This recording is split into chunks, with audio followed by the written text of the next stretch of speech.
Hello students, welcome to the channel online study with DK. मैं नीलम, जिसके साथ आप प्रिपरेशन कर रहे हैं CTET exam, UP TET exam के पेपर फर्स्ट की।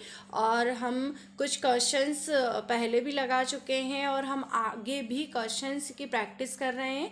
तो लास्ट जो मेरा क्वेश्चंस थे, लास्ट जो मेरा वीडियो था, आप उस वीडियो को भी अच्छे से देखें। और सारे जो टॉपिक हैं हमारे पेपर फर्स्ट के सिलेबस के, वो सभी आपको पूरे वीडियोस आपको अपलोड किए जा चुके हैं। तो आप सभी वीडियोस को अच्छे से देखें और सभी टॉपिक्स को अच्छे से समझ लें।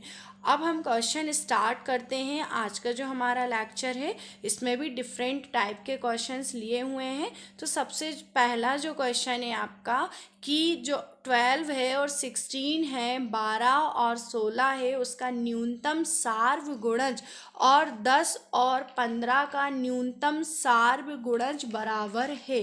क्वेश्चन में क्या बोला गया है कि आपको 12 और 16 का सार्वगुणज निकालना है और 10 और 15 का जो है सार्वगुणज जो निकालना है। और यहाँ पूछा गया है क्या वो बराबर है। तो हम सबसे पहले क्वेश्चन में 12 और 16 का चेक करेंगे। तो 12 और 16 का आप चेक करेंगे तो हम सबसे पहले हम अपने सबसे छोटे से छोटे नंबर से डिवाइड करते हैं। तो 2 6 टाइम और 8 टाइम हमारा कंप्लीट हुआ, फिर हमारा 3 टाइम और 4 टाइम कंप्लीट हुआ। अगेन हम 2 से यहाँ करेंगे तो ये 2 टाइम हो जाएगा और 3 एज इट इज़ रहेगा। फिर अगेन हम 2 से करेंगे तो ये 1 टाइम, 3 एज इट इज़, और हम फिर 3 से करेंगे। तो इस तरह से हमारा ये 12 और 16 का कंप्लीट हुआ। 12 मल्टीप्लाई 12, 2 मल्टीप्लाई 2 मल्टीप्लाई 2 मल्टीप्लाई 2 इस हमारा यहाँ 16 होगा। और 16 मल्टीप्लाई 3 हमारा जो होगा 48 होगा। अब हमने सबसे पहले 12 और 16 का निकाल लिया है, फिर हम 10 और 15 का निकालेंगे। यहाँ बोला गया है कि हमें इनका सार्वगुणज निकाल के मल्टीप्लाई करना है। तो सबसे पहले हमने 12 16 का निकाला, अब हम 10 और 15 का फाइंड करेंगे। 10 का फिर अगेन हम 2 से ही स्टार्ट करेंगे, ये 5 टाइम कंप्लीट हुआ। फिर हम इसे 3 से भी दे सकते हैं, 3 5 जा 15, फिर हम 5 से करेंगे तो 5 1 जा 5। 2 मल्टीप्लाई 3 इज 6 मल्टीप्लाई 5 इज 30। तो हमारा इसका जो सार्वगुणज आया, जो एलसीएम आया, वो 30 आया। तो आपको क्वेश्चन में बोला गया है कि आपको इन दोनों का जो सार्वगुणज है उसका मल्टीप्लाई करना है। तो मैं 48 मल्टीप्लाई 30 कर देती हूँ। तो 0 और 3 8 जा आपका 24 और 3 4 जा 12 और ये 14। तो आपका जो फाइनल आंसर होगा 1440। तो क्वेश्चन में आपको, क्वेश्चन लेंदी नहीं था, क्वेश्चन को समझ के करने की ज़रूरत थी। नेक्स्ट क्वेश्चन है आपका कि 4 to 4 में 4 के स्थानीय मानों का योग होगा। देखिए, अब ये क्वेश्चन स्थानीय मान से लिया हुआ है। पहला वाला जो क्वेश्चन था हमने एलसीएम से लिया था। तो सबसे पहले तो 4 to 4 में 4 के स्थानीय मानों का योग निकालना है। अब 4 आपको 2 जगह दिया हुआ है और स्थानीय मान मतलब क्या होता है कि क्वेश्चन में या जो भी आपके नंबर हैं उसमें उस नंबर का स्थान कितने प्लेस पर है, इकाई पर है, दहाई पर है, सौवे पर है या फिर हजार पर है। तो देखेंगे हम किस तरह से। सबसे पहले तो 1 4 जो है आपका यहाँ है, 1 4 है यहाँ है। तो हम इस 4 के लिए यदि स्थानीय मान निकालते हैं तो मैंने आपको क्या बताया कि जितने स्थान पीछे होता है उतने हम नंबर काउंट करके उसमें मल्टीप्लाई कर देते हैं 0 से। तो आपका जो पहले वाला जो 4 है उसका स्थानीय मान हो गया 4000। अब हम इस 4 के लिए यदि स्थानीय मान निकालेंगे तो इस 4 के बाद में सिर्फ एक ही नंबर है, मतलब आप यहाँ पर मल्टीप्लाई करेंगे 10 से, तो आपका स्थानीय मान 40। अब यहाँ बोला गया है कि आपको इन दोनों स्थानीय मानों का योग निकालना है। तो योग हम इस तरह से जोड़ देंगे। तो आपका जो फाइनल आंसर हुआ 4040। 0। स्थानीय मान जो है किसी भी संख्या के स्थान को लेकर के निकाला जाता है। नेक्स्ट क्वेश्चन है आपका कि एक बैग में 1 रुपये व 50 पैसे व 25 पैसे के सिक्कों की संख्या का अनुपात 7:8:12 में है। यदि कुल आपको 560 रुपीज़ हों तो प्रत्येक प्रकार के सिक्कों की संख्या ज्ञात करें। अब ये क्वेश्चन जो है आपका सिक्कों से संबंधित है, और सिक्कों की जब भी बात आती है कॉइन की, तो आप उन्हें रुपए में कन्वर्ट करके अगर इक्वेट करेंगे तो बहुत आसानी से हो जाता है। तो सबसे पहले तो आपको यहाँ पर 1 रुपये, 50 पैसे और 25 पैसे के सिक्के दिए गए हैं। 1 रुपये के 7 है, 50 पैसे के 8 है और 25 पैसे के 12 है। तो हम इसे सबसे पहले सीक्वेंस में लिखेंगे कि जो 1 रुपये का जो सिक्का है और 50 पैसे के सिक्के हैं और 25 पैसे के सिक्के हैं, तो ये कितने हैं? ये हैं आपके 7, ये हैं आपके 8 और ये हैं आपके 12। तो हम क्या करेंगे यहाँ से, सबसे पहले तो ये जो रेशो है हम इन्हें सिक्कों में रुपए में कन्वर्ट करने की कोशिश करेंगे। तो यहाँ पर आप देखेंगे कि जो 50 पैसे, ये 1 रुपीज़ में तो आपके 7 होंगे ही होंगे, लेकिन आपके जो 50 पैसे इसमें आपके कितने 1/2, और 1/2 इंटू 8 लिखेंगे, और 25 पैसे मतलब 1/4 इंटू 12। हम इसका फाइनल रेशो निकालेंगे तो 4 और ये 3। तो आपका रेशो क्या आ गया? 7:4:3। अब ये आपके रुपए में कन्वर्ट हो गए, और आपको कुल रुपए जो क्वेश्चन में दिए हुए हैं 560। तो इन कुल जो रुपए हैं आपके, ये इस टोटल रुपीस के इक्वल होंगे। तो देखेंगे हम इसे, 7 + 4 + 3 आपके कितने रुपए के इक्वल होंगे? 560 के।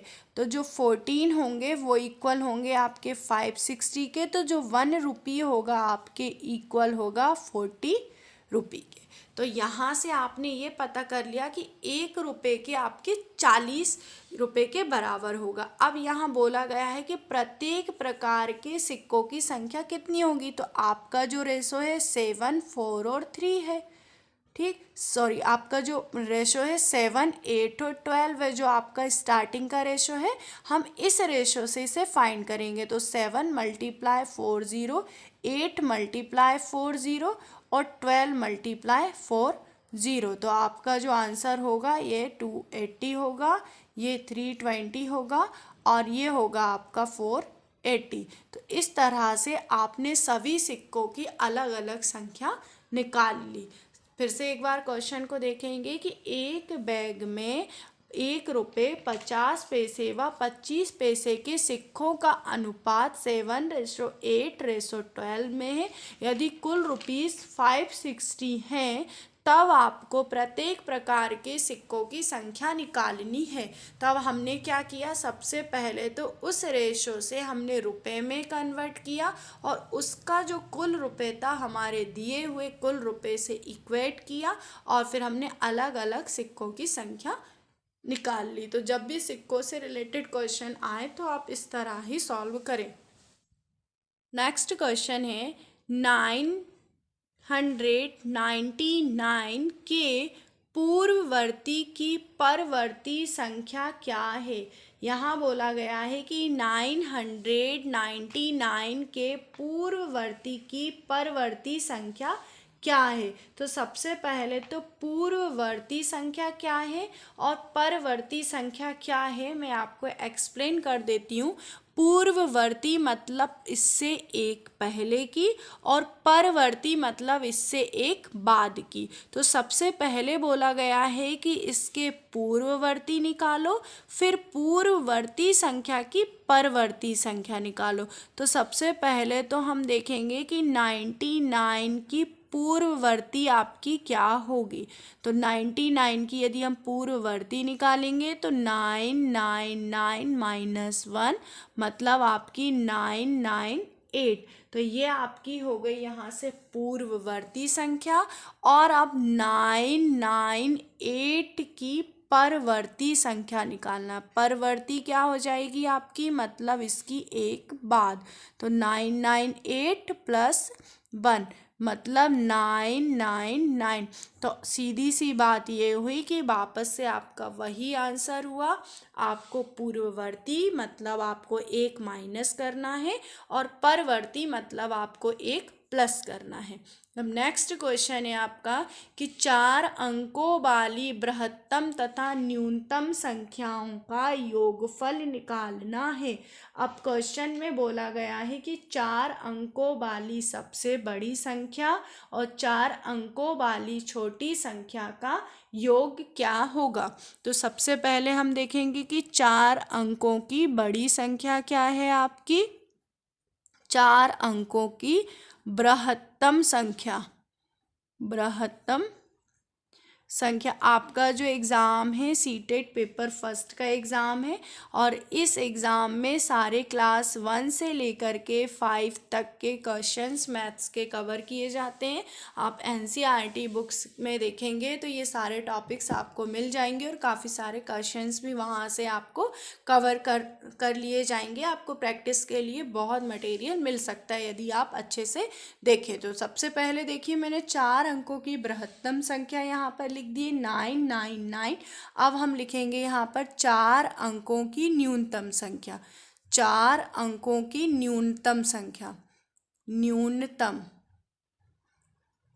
संख्या तो 4 अंकों की न्यूनतम संख्या क्या होगी आपकी 1000।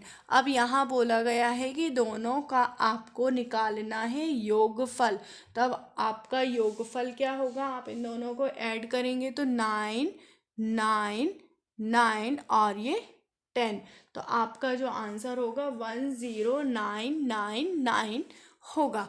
तो आप इस क्वेश्चन को अच्छे से रीड करें और किसी भी नंबर की बृहत्तम संख्या जो होती है और न्यूनतम संख्या जो होती है आप वो रिकॉल करते रहें, याद रखें। संख्या 1 से 40 तक विषम संख्याओं का योग क्या होगा। संख्या 1 से 40 तक की विषम संख्याओं का योग क्या होगा। अब आपको क्वेश्चन में बोला गया है कि सबसे पहले तो जो संख्याएं वो 40 तक हैं और विषम संख्याओं का योग क्या होगा। तो हमने संख्याओं के विषम संख्याओं के योग का जो फॉर्मूला देखा है वो होता है आपकी जो भी संख्या है उसके अपॉन 2 का स्क्वायर। अब यहाँ जो है आपको 40 तक की चेक करना है तो आप 40/2 लिखेंगे और ये कैंसिल हो जाएगा आपका 20 टाइम। तो आपका 20 का स्क्वायर मतलब आंसर क्या होगा 20 × 20 मतलब 400। तो क्वेश्चन में बोला गया था कि 1 से 40 तक विषम संख्याओं का योग क्या होगा। आपने डायरेक्ट फॉर्मूला याद किया कि मैंने फॉर्मूला क्या बताया था आपको n/2 का स्क्वायर। आप जो वीडियोस हैं उसमें से देख सकते हैं, मैंने इस फॉर्मूले से रिलेटेड भी क्वेश्चंस काफ़ी सारे करवाए हैं पहले। आपका नेक्स्ट क्वेश्चन है 15,703 को अंकों में लिखें। अब क्वेश्चन में बोला गया है कि 15,703 को आपको यहाँ पर अंकों में लिखना है। तो जब भी अंकों में लिखने की बात है यहाँ पर करोड़ से स्टार्ट किया हुआ है। तो सबसे पहले लिखने का तरीका देखें, हम पीछे से लिखेंगे इकाई दहाई। देखिए मैं आपको लिखने का तरीका बताती हूँ, वैसे आप एग्ज़ाम में कोशिश करें कि डायरेक्ट भी लिख पाएँ। इकाई दहाई सैकड़ा आपका यहाँ पर हजार, फिर आपका होगा 10,000, फिर आपका होगा यहाँ पर लाख, फिर होता है हमारा 10 लाख, फिर होता है करोड़ और फिर होता है 10 करोड़। ठीक है। अब यहाँ बोला गया है 15 करोड़, तो इसमें किस तरह से हमने लिखा है, ये 10 करोड़ है यहाँ पर। तो ये हमारा इकाई का जो अंक है 3 है, बोला गया है 3। तो हम यहाँ पर लिखेंगे 3 और 703 बोला है तो हमने ये लिखा 703। 15,703। अब इसके बीच में यहाँ पर आपको कुछ भी नहीं है और ये है 15 करोड़, तो 1 2 3 4 आपने ये ज़ीरोस लगा दी। तो देखिए मैंने किस तरह से लिखा कि सबसे पहले मैंने इस तरह से सीक्वेंस लिख लिया और जो भी मुझे कन्वीनियंट था कि मैंने 703 लिखा, फिर इसके बीच में 15 और फिर बाकी का जो भी था आपकी 00 को इनपुट दे दिया। नेक्स्ट है आपका 1067। क्या है? 67,255,067। तो इसे हम किस तरह से लिखेंगे? सबसे पहले तो वही हम लिखने का तरीका देख लेंगे कि किस तरह से मैं आपको बता रही हूँ। देखिए 67,255,000 और 1067। तो हम इसे किस तरह से लिखेंगे? 67,255,067। अब हम जब अंतर्राष्ट्रीय पद्धति में लिखते हैं तो आपका जो कॉमा होता है हर 3 डिजिट के बाद लगता है। तो आप इस तरह के क्वेश्चंस भी प्रैक्टिस करने की कोशिश करें ताकि एग्ज़ाम में आप इन छोटे से छोटे क्वेश्चंस को गलत ना कर सकें। अब नेक्स्ट क्वेश्चन देखते हैं। LXIX को हिंदू अरेबिक पद्धति में लिखें। LXIX को हिंदू अरेबिक पद्धति में लिखें। तो आपको रोमन नंबर से हिंदू अरेबिक पद्धति में कन्वर्ट करना है। तो आप रोमन नंबर के जो क्वेश्चंस हैं उसमें सबसे पहले तो इन नंबर्स को होता क्या है, किस तरह से हम लिखते हैं वो देखेंगे। L जो होता है हम इसे 50, L के लिए हम 50 यूज़ करते हैं। 50 L को हम 50 से डिनोट करेंगे। X के लिए हम 10 लेंगे और IX जो होता है हमारा होता है 9। अब हमें इसे हिंदू अरेबिक में चेंज करना है तो हम इन नंबरों को ऐड करेंगे। 50 + 10 + 9, इट मीन्स दैट आपका जो नंबर हुआ क्या हुआ? 69। और हिंदू अरेबिक सिस्टम में जब भी हम रोमन नंबर से चेंज करें तो यदि हमें इन नंबरों का कन्वर्जन अच्छे से आता होगा तो हमें कोई भी प्रॉब्लम नहीं होगी। अब हमारा जो नेक्स्ट क्वेश्चन है, हमें हिंदू अरेबिक से रोमन नंबर में चेंज करना है। तो 98 को रोमन पद्धति में लिखें। अब 98 को आपको रोमन में लिखना है। सबसे पहले तो हम इसे लिखेंगे 100 - 10। कभी भी यदि क्वेश्चन आपका 100 के नज़दीक हो तो आप उसे 100 में कन्वर्ट करें। और 100 - 10 को हम किस तरह से लिख सकते हैं? इसे हम 90 + 8, ये सीधी सीधी बात है कि हमने इसे 100 - 10 + 8 लिखा जो कि आपका 90 + 8 हुआ, मतलब 90 + 8 इस तरह से। अब 100 - 10 है, 100 के लिए हम C लेते हैं और 10 के लिए हम X लेते हैं। तो हम इसे किस तरह से लिखेंगे? XC। ये आपका 100 के लिए हुआ और ये हमारा X 10 के लिए हो गया। फिर हम यहाँ पर लेंगे 8 के लिए। तो 8 हम किस तरह से लिखते हैं? V1 2 3। तो आपका जो फाइनल आंसर होगा XCV111। तो हम इस तरह से 98 को कन्वर्ट करेंगे रोमन में। हम एक और कन्वर्जन देखते हैं। 24 को हम रोमन में कन्वर्ट करेंगे। तो 24 को हम किस तरह से लिखेंगे? सबसे पहले तो लिखने का तरीका आपका क्या होगा? 20 + 4, 20 + 4। और हम इसे किस तरह से लिख सकते हैं? 10 + 10 + 4। और 10 के लिए हम X, इसके लिए X और 4 के लिए IV। तो देखिए मुझे कन्वर्जन जो नंबर्स का था उसका डिनोट करने का जो तरीका था वो अच्छे से पता था, इसलिए इसमें बिल्कुल भी कोई भी प्रॉब्लम नहीं हुई। अब नेक्स्ट जो क्वेश्चन है, मोहन ने अपनी माँ से कहा कि उसकी गुल्लक में 11,1111 रुपये है। तो यह धनराशि क्या है? बोलने का जो तरीका है वो आप अच्छे से पढ़ेंगे। मोहन ने अपनी माँ से कहा कि उसकी गुल्लक में 11,000, देखिए 11,000 1111 रुपये हैं।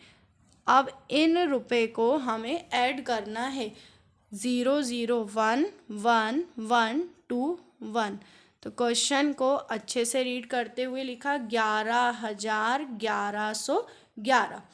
नेक्स्ट क्वेश्चन देखेंगे, 999 तथा 3000 के बीच 4 अंकों वाली कितनी संख्याएं हैं। क्वेश्चन में आपको 3 अंकों से 4 अंकों वाली संख्याओं में बदलना है।